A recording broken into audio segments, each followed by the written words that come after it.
Llevo 10 años en castidad. No porque yo le prometí al Señor nada, sino que al principio de mi apostolado, cuando me volví misionero, yo le imploré al Señor que me mandara una esposa, porque yo soy viudo, y para poder mantenerme en orden con el Señor, porque yo era un hombre del mundo y todavía me enloquecían las mujeres, y yo decía, ¿qué voy a hacer si yo ahora necesito vivir en obediencia con Dios y tengo este cuerpo tan ávido al pecado en que viví toda mi vida? Entonces la memoria de pecado y fuera de eso las tendencias de mi carne me llevaban con una facilidad increíble a tener una atracción completamente enferma sobre las mujeres, porque la mujer en mi vida creció como un objeto, era un objeto sexual, y nunca la tomé como esa persona que Dios dio al hombre como compañía, como apoyo, como un ser humano que es un complemento de nuestra vida. Hasta después de mi conversión empecé a mirar la mujer como un ser humano a quien yo debía respetar espiritualmente también, y encontrarla a ella como un alma, no solamente como un cuerpo físico para yo disfrutar. Y esto fue una lucha muy grande para mí. La vida mía es muy negra en la impureza, y por eso necesito una disciplina tan grande, de lo contrario caigo otra vez. Entonces eso, la masturbación absolutamente prohibida, porque primero que todo yo descubrí algo espiritualmente, y fue que dentro de la enseñanza que yo recibí del Señor, cuando me mostró mi vida, me di cuenta que, por ejemplo, la masturbación es un acto homosexual, porque el que se masturba tiene sexo consigo mismo. Entonces, ¿por qué razón cae la gente en el homosexualismo tan fácil y las mujeres en el lesbianismo? Porque se autosatisfacen sexualmente. Entonces, se acostumbran a vivir sexo con el mismo sexo. Mire que en Canadá, un psicólogo judío masón, como dicen en el lenguaje criollo, le metió un gol a la iglesia.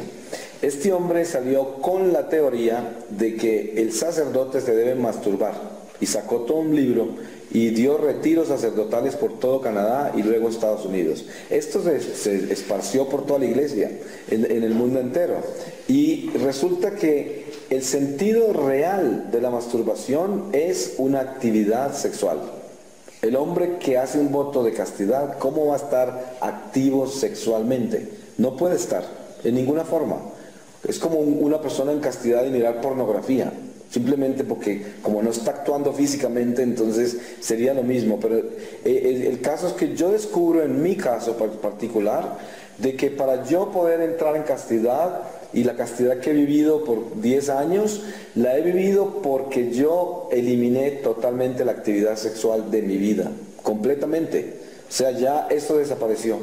Y desde que yo he vivido eso, me he dado cuenta cómo se ha fortalecido mi vida interior y exteriormente. Y también cómo se ha transformado la visión que tengo del prójimo. La visión que tengo, cómo se ha transformado la capacidad que tengo yo para tener paciencia, tolerancia, compasión que no tenía antes. Y eso todo me lo ha dado la castidad. Me lo ha dado porque me ha dado paciencia, compasión, amor. Yo no es que sea el rey de esas virtudes, me falta mucho y lejos estoy de la santidad, pero es lo único que quiero y que busco todos los días. Y no estoy aquí ufanándome de tener esas perfecciones, pero sí estoy hablando de buscar esas perfecciones y de encontrar eso como una meta real. Y me he dado cuenta en mi castidad, porque sería absurdo que yo les viniera a hablar de castidad a ustedes cuando yo estoy viviendo la impureza, porque sería un escándalo en mi corazón. Y como dice San Pablo, que no permita Dios que yo vaya a estar aquí predicando un evangelio que no estoy viviendo, porque entonces ay de mí, porque yo seré el primero en ser reprobado y castigado por el mismo demonio, porque él es el mismo que me las cobra. Porque si estoy en su territorio y estoy predicando como si no lo estuviera, pues el mismo jefe de la oscuridad me lo cobra, porque le pertenezco a él. Entonces, en este don de la castidad, y especialmente este voto de castidad, se encuentra la fortaleza más grande del instrumento material.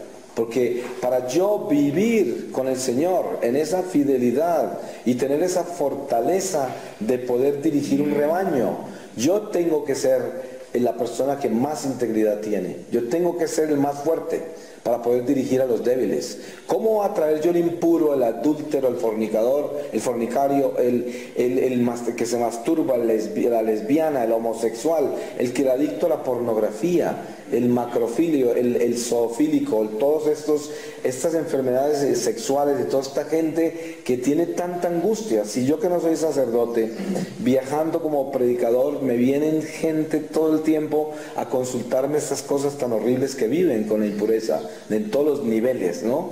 Entonces, para uno poder realmente estar integrado dentro de esta batalla espiritual contra la impureza, le toca ser puro. Es de la única forma. Y obviamente que nosotros somos seres humanos y somos débiles, y tenemos cada uno de nosotros un nivel diferente en el cual hemos abierto puertas a esa debilidad. Y por lo tanto no estamos exentos de caer. Y por eso existe ese sacramento de la confesión. Y esto nos rehabilita y nos hace nuevos cada vez. Porque, como dice el Señor, todo lo hace nuevo todos los días. O sea, nosotros no debemos vivir en la culpa nunca. Si yo viviera en la culpa, no podría estar aquí compartiendo con ustedes este momento sobre la pureza. Porque el edificio tan inmenso en que yo me construí de impureza me prohibiría siquiera mirar a los ojos a un niño hoy, porque me sentiría tan culpable de la impureza que yo hacería un escándalo para el mundo y para los inocentes. Los escandalizaría con mi presencia, porque haría llorar a los inocentes. Pero el caso es que el Señor nos hace nuevos de verdad. Yo siento en mi corazón el dolor de la impureza que viví, pero al mismo tiempo me siento perdonado y sé que el Señor me ha hecho nuevo, y por lo tanto camino tranquilo en un estado de reparación, en un estado en el que vivo mi vida predicando este evangelio y llamando a la gente a la pureza por la misma impureza que yo viví, para explicarles mi experiencia personal y el capital que yo perdí, el desfalco en que viví y la gracia en que vivo hoy, acogiéndome al tesoro espiritual de la obediencia, al tesoro espiritual de la pureza, al tesoro espiritual de esa castidad que es una fortaleza. Porque no hay fortaleza más grande que tener este instrumento limpio. Y obviamente que nosotros jamás podremos tenerlo 100% limpio, porque somos seres impuros por naturaleza, por la imperfección que tenemos de esta mortalidad y por el pecado que hay en nosotros. Y siempre vivirá esa concupiscencia trabajando tan duro en contra de este trabajo espiritual que nos lleva a vivir en la obediencia. Pero Dios nos da a nosotros ese encuentro entre nuestra imperfección y la perfección con Jesucristo en la mitad, que es el que nos completa. Y por eso en la lucha la castidad no es negociable. El hombre debe buscar la pureza en todo momento, y mucho más el sacerdocio cuando se hizo un voto, porque es que si yo, pensando, yo no tengo voto, pero sin embargo yo no necesito hacer voto para saber que mi vida es un voto con Dios. Si yo soy impuro, peco, y es más, peco mortalmente y me puedo condenar si yo no me arrepiento y si no cambio mi vida. Entonces la iglesia llama pecado mortal aquello que mata, y la gente se le olvida que un pecado mortal mata eternamente, y es una realidad que el hombre de hoy se olvida, porque como es tan relativista, entonces no podemos escandalizar al hombre con un Dios que es tan castigador.